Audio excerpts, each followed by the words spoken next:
Hello, welcome to The Armin Show, where we talk about everything science, human behavior, creativity, and more. Thanks for joining, and make sure to subscribe. On this episode here, we have the author of The Rise and Fall of the East, How Exams, Autocracy, Stability, and Technology Brought China Success and Why They Might Lead to Its Decline. My guest today is Professor Yasheng Huang, who is an American professor in international management at the MIT Sloan School of Management, where he founded and heads the China Lab and India Lab. His research areas include human capital formation in China and India. Professor Huang, welcome to the show. Yeah, thank you, Armin. Very happy to be here. I'm glad to have you on. Your book is very current in that the rise and fall, or the details of China, are spoken about on a regular basis publicly in relation to the United States and separately from that. Before we get into the book, how did you get to your path of where you are at right now at MIT? Okay. So I have always been interested in doing research, thinking about China, and China has had very complex history, complex economy, complex political system, and there are many, many ways of thinking about how that system works and doesn't work. So I'm just one of many, many scholars and observers of China who are fascinated by the country. I was born there, so I have the natural kind of desire to understand my own country. And it is also a country that is momentous on the global stage. So it is objectively important to get things right.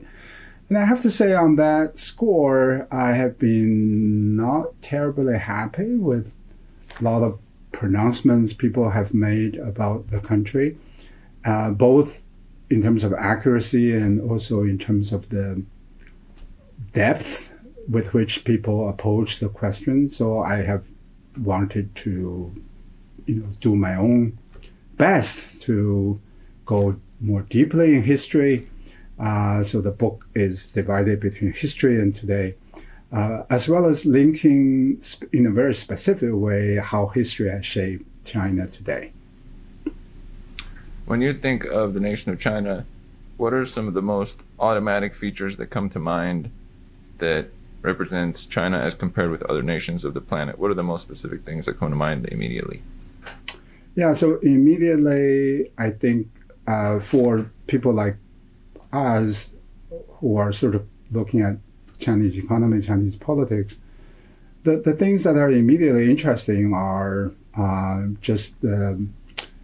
there's a kind of intrinsic capability resident in that country that enables the country to grow the economy, to launch manufacturing, to launch infrastructure projects on a very massive scale, very, very quickly.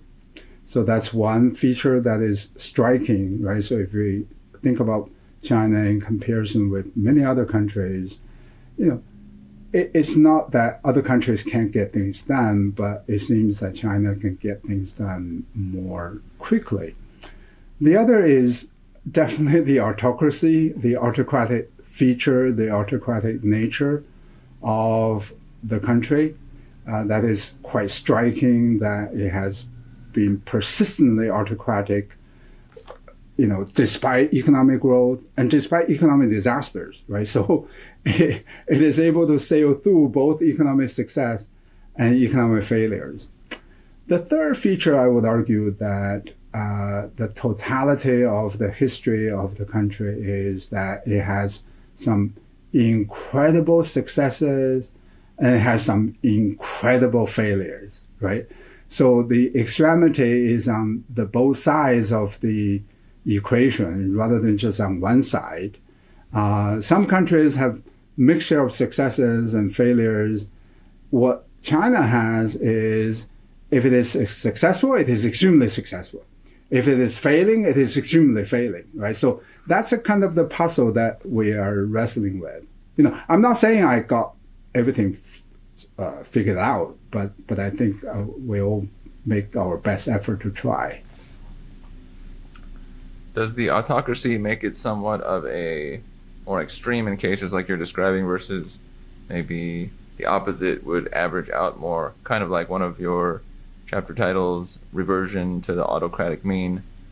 Is there something to that where certain governments average out and other ones have key moments of a lot of activity or a great success and then a great failure? Which one is better, a great success and then a great failure, or kind of an average progression? Yeah.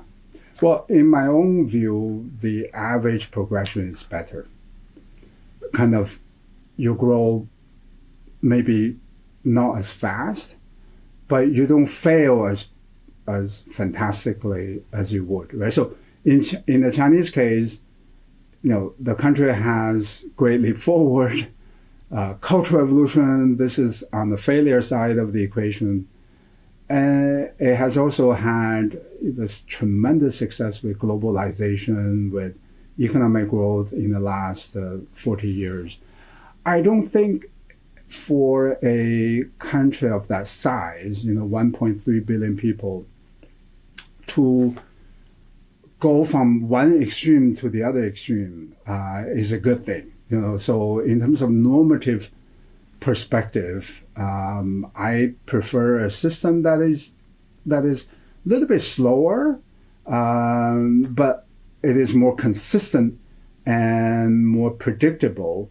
And I would argue this is the price of the Chinese autocracy, that yes, you get the upside of the growth, but boy, when you pay the downside is really bad, right? So I would like to see a little bit more balanced approach, a more democratic system, a more distributed system where decision makings are not necessarily that fast, but the lack of the speed slows down good decisions, but also bad decisions, right? So in my own view, I prefer that system.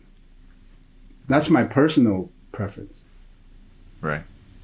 If there's the example of, let's say there's a building project and suddenly 50,000 people are brought together very rapidly to build it in China, that is showcased as a success. What might be the opposite end of that? What's the not positive end that is maybe not showcased as much that balances that out? Well, so that project itself is not necessarily an indicator of the success. It can be a project that does nothing to improve people's welfare. It can be a bridge going nowhere. And you can have 50,000 people building that project that has no economic benefits, right? And so it really depends on the economic value of the project that you build. In democracies, we also make mistakes. In a market economy, we also make mistakes. But the fundamental difference is that in China, because it's an autocracy, only the government has the decision right to decide to build that one project, right? So if it is good, then it's good. If it is bad, it's really, really bad, right? Whereas in a market economy, maybe different parties don't come to the agreement and they don't proceed with the project, or maybe they build smaller projects here and there. Some fail, some succeed. So it is really. I think you can make an argument that Chinese system is better when the country is trying to catch up, rather than when the country is already ahead, right? Because when you catch up, basically you learn from the successes and failures of other countries ahead of you.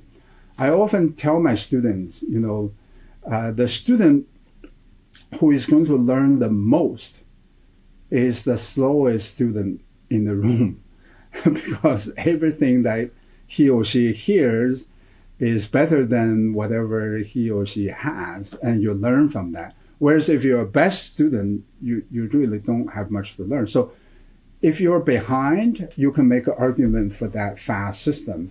But China now is second largest GDP in the world, and it should think about that balance a little bit differently. This is a wonderful point you bring up about the slower student, or being the one in the room that's picking up the most but is the most behind, or when you're underneath many people who have done more but you're still in the room with them.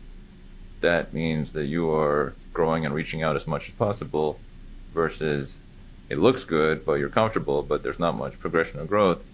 That looks good at the moment, but it's not great for down the road. So they're kind of different there. Yeah. Now, one comment on the rise. So the first part is about the rise of China. Can you describe some of the details of China's rise? What has led to it? How is it going right now? Yeah. What are the key elements of that rise? Yeah, so I go back to history, right? So, and the book is divided between history and today. So I start with the history, the rise of China, historically speaking, as a technological power. And many people don't necessarily know that history, that China once was the most advanced economy and technological producer in the world. And my book goes into some detail explaining why they got things right. It turns out that lesson is very persistent. That lesson, we can apply the same lesson to China today. And that basic lesson is the following. It sounds simple, but actually to do it is very, very tricky. That lesson is that you need both things to work for you, right, to achieve that success.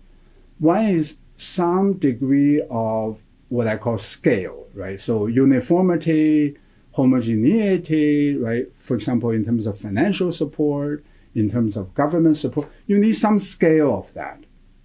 But you also need some diversity of ideas, that diversity of ideology, diversity of politics that can incubate creativity and curiosity, right? So you need both of these things in place. And what we show through data analysis, and this is quite unique because many people don't write about this on the basis of data. And we actually have data. We constructed a large-scale database going back to 5th century BCE. Through our statistical analysis, we show that China was at its most technologically advanced level when it had both of these conditions, rather than just having one of them, or rather than having none of these two, right? So then fast forward to the contemporary period, and I divide the contemporary period between the reform era, which goes from 1978 to 2018. And then since 2018, I believe China now is going back in terms of its politics, in terms of its economic system. So during the first 40 years of since 1978, China kind of figured out, had these two conditions, right? It had a strong government for sure, but it also decentralized economic decision-making to the regions. It globalized the economy, and crucially for technology, it permitted and actively created conditions for academic collaboration, right? So scientists from China working with scientists from Germany, from US, from Japan, academic exchanges, a lot of that was happening, right? Chinese students coming to the US, Chinese students going to Europe, they work with their professors and then they go back to China. A lot of mobility of human capital between China and the West, right? In combination with strong government support for R&D and for science, right? And since 2018, we have seen that the government is still strongly supporting science and technology, but it is reducing dramatically the level of globalization, right? So essentially one condition is missing, and rather than having both of these conditions, so unlike many observers in the West, I'm not optimistic about technological prospects of China in the new environment when the only thing you have is the government support rather than ideas and creativity coming from many countries, rather than having Chinese companies working with foreign companies. I gave the example of Huawei, right? Huawei before 2018 worked with over 100 American suppliers. Huawei's success was a success of collaboration rather than just single-minded government support, although that was important too, right? So I try to sort of make the argument that you need both. Today, China only has one. And I would argue actually even that one may go away, because that government support depends on strong economic growth. And as a result of deglobalization and crackdown on technology, on private sector, Chinese economy now is growing very slowly. They no longer have the kind of resources to support large-scale technological development as they did before. Now, what is it about recent years that has made China more like an island in this category, where they are not as diversified and it may be a limiting factor? Yeah, so in 2013, I believe, the Chinese leader Xi Jinping made a famous speech about the collapse of the Soviet Union. In that speech, he said Soviet Union collapsed because they loosened control of the country. And he has sort of, stuck to that belief, and then increased the control, political control of Chinese society, of Chinese economy, ever since he became the leader of China in 2013. But that was just a wrong diagnosis of what led to the decline and the collapse of Soviet Union. The collapse of Soviet Union, definitely there were ethnic issues and things like that, but it was really because of 20 years of economic stagnation, that they didn't have a vibrant entrepreneurial sector, they didn't have private sector, they didn't have foreign direct investment, they didn't have globalization, right? And on top of slow population growth, all of these factors contributed to basically very little economic growth and very little improvement of people's living standard. That was the reason the country collapsed. But Xi Jinping drew a very different conclusion. He believed that it was because they didn't control, and therefore he implemented all these controls.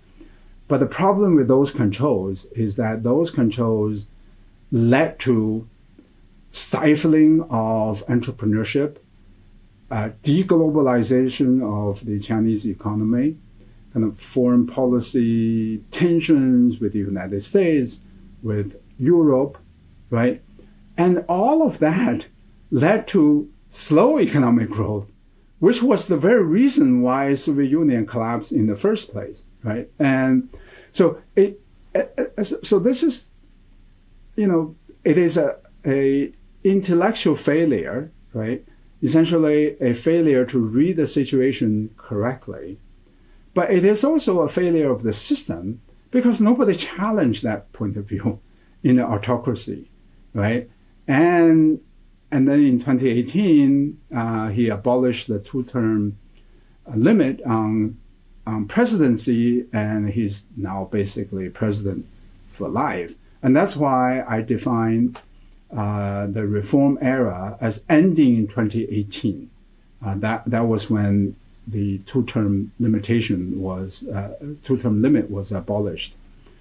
And this is, to me, this is very counterproductive, and it is potentially going to lead to the fall of China as an economic and technological power. How exactly that happens, when exactly that will happen, we don't really know.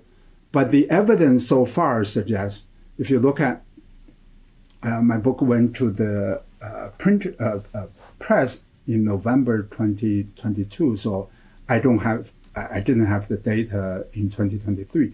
If you look at the economic performance in 2023, it is a very worrisome picture. Very high youth unemployment, slow GDP growth, reduction of the export and import. This is all perfectly predictable, because when you control the foreign businesses, when you crack down on the private sector, that's exactly what you get, which is poor economic performance. Two things come to mind here. One of them is, I always notice this trend, I was talking about it yesterday, where when things are going well, they're going well. When things start to get shaky or worse, there's a period of time where it's not really paid attention to, and things still go okay as things are breaking down in the background. And then when things get really rough in some way, suddenly there's like a we do our thing our way kind of philosophy that pulls them towards an island before trouble sets in. I noticed this in countries, in people's relationships, partnerships, and corporations. And it's always like when it gets to a rough time has been building over time, and then it gets to a point where before it gets very bad, it looks good for a little bit because a lot is showcased as a nice, things are going okay, and then it gets rough. There's that pattern there. Have you noticed this kind of pattern in different countries, or is that what it looks like before the fall? Yeah, so if you look sort of across the globe, Latin America, Southeast Asia in the 1990s, and also Russia, they did experience rather dramatic fall of GDP, financial crisis, massive capital outflows from the country. So that's definitely one pattern that you just laid out, and that's a very kind of very famous pattern and has been repeated a number of times. But there's another pattern too, right? Which is the Japan story. In the case of Japan, the economy slowed down. They lost 20 years and even more than 20 years. But they never really experienced a financial crisis. And Japan experienced what is known as a balance sheet recession, very high debt, companies and households trying to reduce their debt, try to restrict their consumption, and companies are not making investments.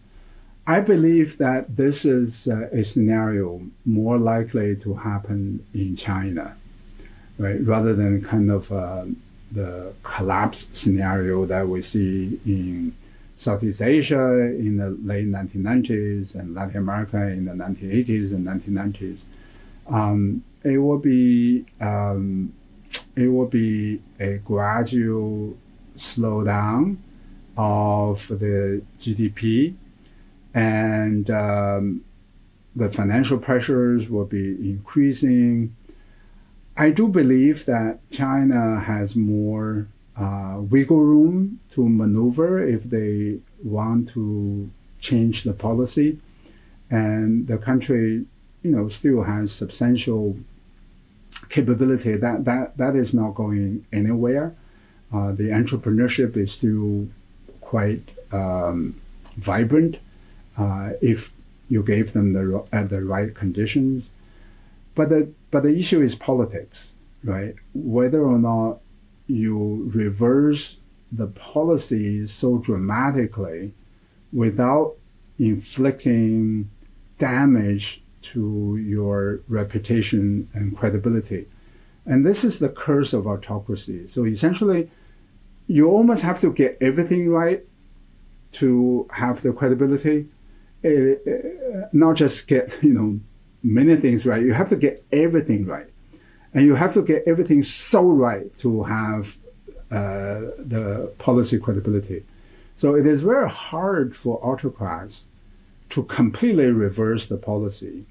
They may stop, unproductive policies, but I think in China today, that's not enough. You can't just stop cracking down on the private sector. You really have to do more than that. You have to, lay out some basic rule of law. You have to inject more stability and predictability into the economy, and that requires some more proactive actions rather than simply saying, "Oh, I'm not going to punish you anymore," right? Because people know that, okay, you don't punish me now, you can always have the right to punish me later on. That's very true. What separates China the most from other countries versus are some of the changes that China is going through right now also being shared by all the countries of the world? What are the big differentiators between China and, let's say, India or Europe or Africa or Brazil or the US right now? Yeah, so if you compare sort of apple to apple cases, usually China is compared to India, because the two countries are the most populous countries in the world, and they are emerging economies, and they are developing countries. So China compared with, I believe that China still has better raw economic fundamentals than India. We're talking about human capital, we're talking about, many, many years of manufacturing capabilities, global connections are there, even though they are being damaged, they are still there. The Chinese diaspora, Hong Kong, Taiwan, they are extremely capable business people, right? Education level is very high. And the role of women, Chinese women are extremely strong, whereas in India, in many ways, India still operates in a very traditional mindset, right? Discrimination against women is still very substantial. The level of human capital is not the same as the Chinese level of human capital. And there are still many bureaucratic restrictions.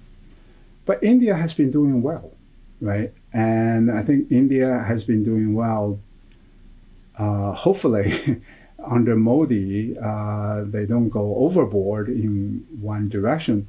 I think the reason why India has been doing well is because you can do well by avoiding big mistakes.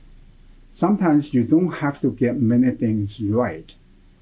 It's a little bit like amateur tennis, right? So yes, you need to hit aces and serve very, very strong. But one winning strategy is to avoid making big mistakes. And India, as a democracy, has an ability to avoid making gigantic mistakes more than China. I'm not saying that it is mistake-free. It has made many, many mistakes. But we're not talking about the level of cultural evolution and a great leap forward. Yes, India has probably not made appropriate investments in building bridges and airports, but we're not talking about, the kind of cultural evolution kind of mistakes, right? Or zero COVID kind of mistakes. And so by kind of being consistent and persistent in kind of sometimes we call good enough policies, India has a chance to perform. And so I think and now the wind is behind India's back. U.S. is courting India. The West is viewing India as a ideological ally. All these features were not that important before because they view China not as an ideological threat, right? But because of the foreign policy mistakes that China has made, it has antagonized so many Western countries. And to be so close to Russia, right? It's just from an economic perspective, that's just simply not a very rational decision, right? Russia, the size of Russian economy is the size of one big province in China, Guangdong province, something like $1.4 trillion, whereas the markets that China is antagonizing, has something like $55 trillion. So it's just not a very good trade-off. And from an economic perspective. So that kind of mistake, I don't think India is making. And so that's why I have some cautious optimism about India. On India's point, has India learned a bit from China, or did they just do the thing they've always been doing? They have been doing things that they have been doing since 1991. And for India, they have sort of the opposite challenges as compared with China. China makes decisions too fast. India makes decisions too slow. Under Modi, one can make an argument that Modi is slightly moving the bureaucracy a little bit toward the fast side of the equation, away from the slow side of the equation. Now, switching gears a little bit, what would be the perspective that China has on the U.S. at this time? Is the U.S. a relevant voice in 2023 for the dominant factors, or is India the most notable country of activity right now in 2023? No, U.S. is incredibly important to China. And I think more than they should recognize the reality, I believe that U.S. is critical, or has been critical to Chinese economic success in terms of the marketplace, in terms of providing, initially at least, business know-how. If you look at Chinese technology companies, many of them emulated the U.S. Business methods, business model, business approach. China now has become more innovative, but we're not talking about being able to completely move away from U.S. business model and the U.S. market, right? Chinese internal market is getting big, but the Western market is still a very important source of Chinese economic development. So U.S. is very, very critical. And Deng Xiaoping famously said that if you look at the friends of the United States, they all got rich. If you look at the enemies of the United States, they all got poor. And that I believe that's absolutely true. But the Chinese leaders have to essentially have to recognize that the U.S. is good for China. The U.S. may not be good for them, right? For that political system. The U.S. represents democracy, rule of law, human rights, and U.S. wants China to move a little bit more toward democracy, right? And as almost as a condition for economic exchange and economic development. So it's hard. It's essentially, the Chinese leaders have to accept that bargain, right? If you increasingly link your economy to the United States, some of the ideas of Western values and Western practices are going to come in, and that's just unavoidable. And in my own view, that I'm not arguing for a complete Westernization of China, but I would argue that the Chinese people will benefit more from having more rule of law, from having more policy predictability.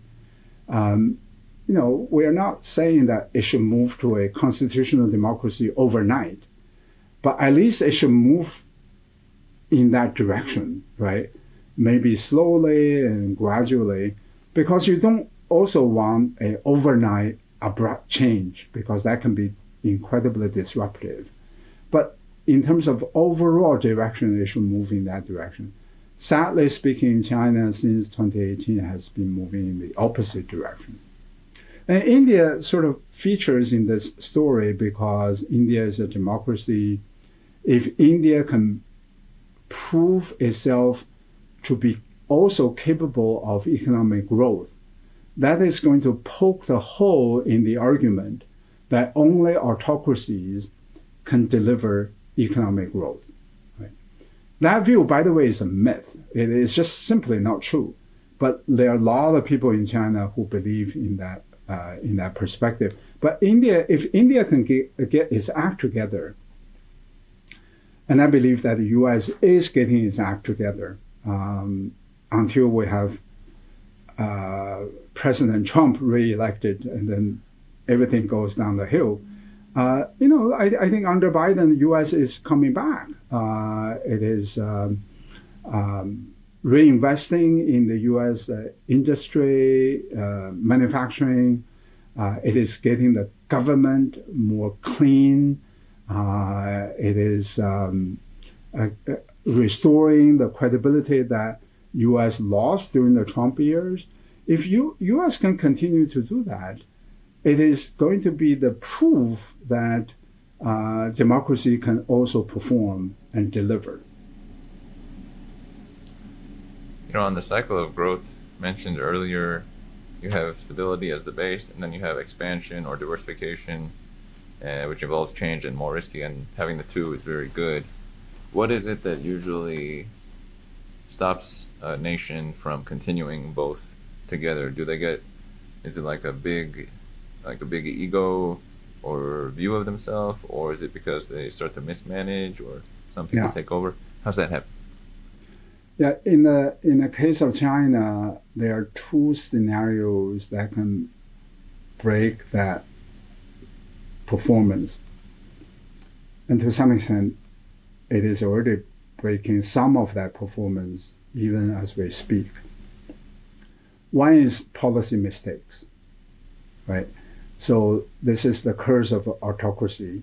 I'm not saying autocracy always make wrong policy decisions.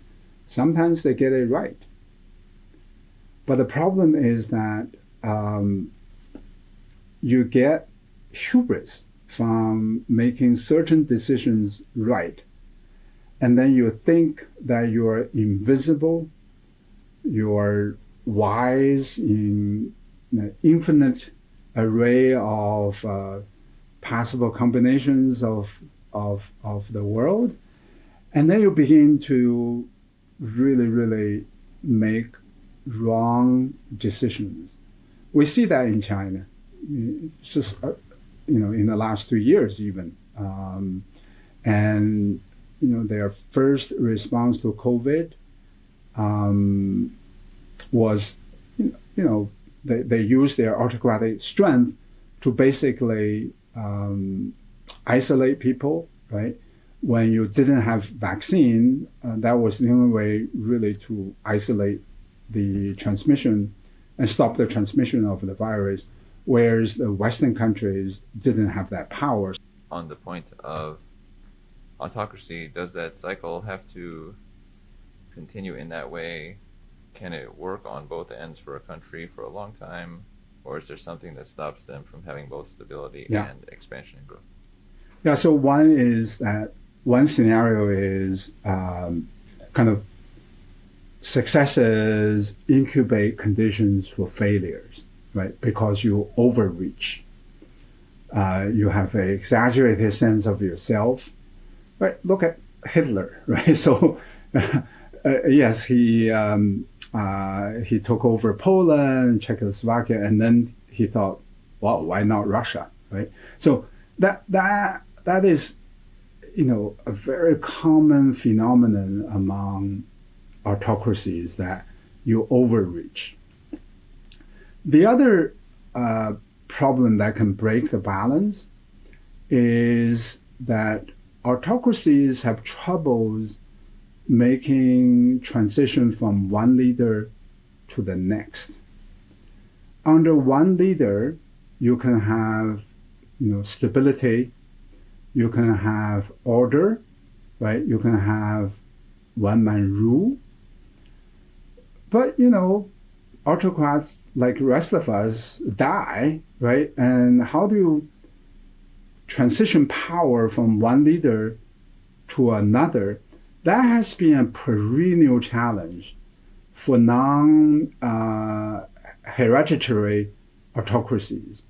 So in my book, I pointed out that the Chinese Communist Party learned and utilized many of the practices from imperial China, except in this one area, right? Because in the imperial China, the transition of power was actually quite well legislated, right? It was the oldest son of the emperor.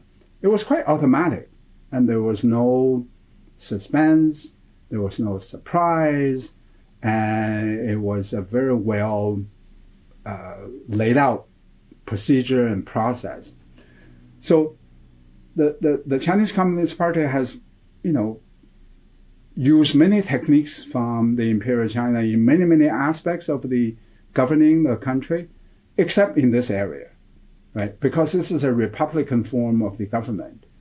And, unless you are North Korea, then you do that. Under the republican form of a government, you transition power to your own son. But China, I just don't see it. So that can break the balance. Power struggles typically happen as the incumbent leader gets old, and there's a need to nominate a successor, right? As soon as that process begins, you're going to have political instability at the very top. That happened so many times in the history of the Chinese Communist Party, and very disruptive. China actually, the Chinese Communist Party has more failures than successes in terms of making sure that transition of power happens smoothly. So that's an issue that's going to confront the country pretty soon, and that can, if the rupture is severe, that can really derail the whole system. That is a debilitating shock to the system. My last question for you on this day is, if someone was reading your book, The Rise and Fall of the East, what would be a takeaway message you would want them to come away with? Yeah, so the basic takeaway message, and by the way, I'm working on another book building on this message. The basic message is that you need both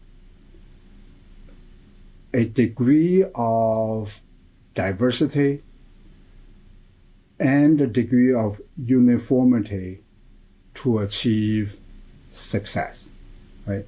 So my current project is about countries and companies and even individuals having to balance these two conditions in the right way. It is a very tricky balance, and I would argue that China has mostly veered toward uniformity, rather than diversity. India is almost the opposite.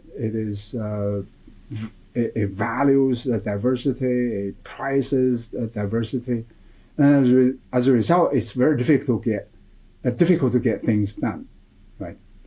U.S., I would argue that U.S. also struggles with this issue. Yeah, so the basic idea is that within both a autocracy and democracy, you need to balance between these two forces, and you need to get them right, right? And that's why I view Trump as such a threat to democracy, because his false claim about electoral fraud fundamentally challenged the ability of the democracy to scale itself, right? So essentially to arrive at a consensus about who is the rightful leader for the country, right? If you don't believe the election results, how can you arrive at a consensus who is the rightful leader of the country? So if you have more of that, then democracy in the US is going to be under some severe threat. In my own view, democracy requires consensus on certain issues. The beauty of democracy is that it would only require consensus on a few issues rather than on many, many issues, right? You have to have consensus about electoral process, about the legitimacy of the election, about rule of law, things like that. You don't need consensus about, heterosexuality or homosexuality, about religion, about those. You actually don't need that, right? Because the consensus about elections, about rule of law, is going to settle these other differences among different religious groups, people of different opinions on a variety of issues, right? So the beauty of democracy is that you can have both some uniformity about the process in order to arrive at the diversity of the outcome.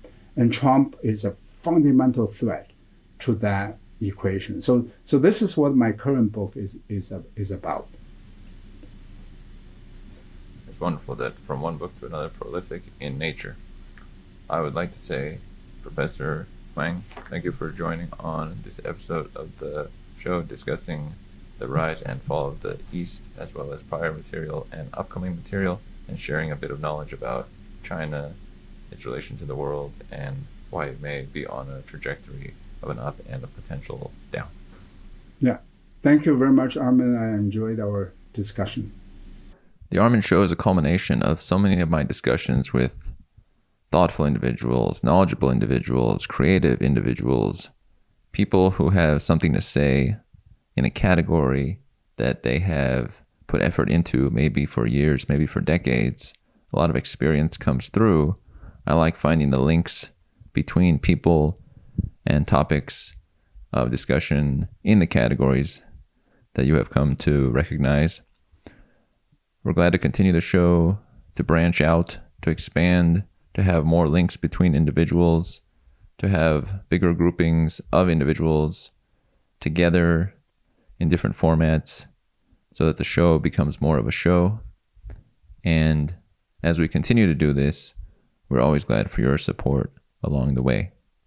The Armin Show is something that has developed from all my past efforts, blogging, making videos, audios, and has reached to this point where there are now hundreds of episodes with people or just with myself, bringing knowledge, sometimes entertainment, information, something that can help us progress forward in the categories that I tend to cover.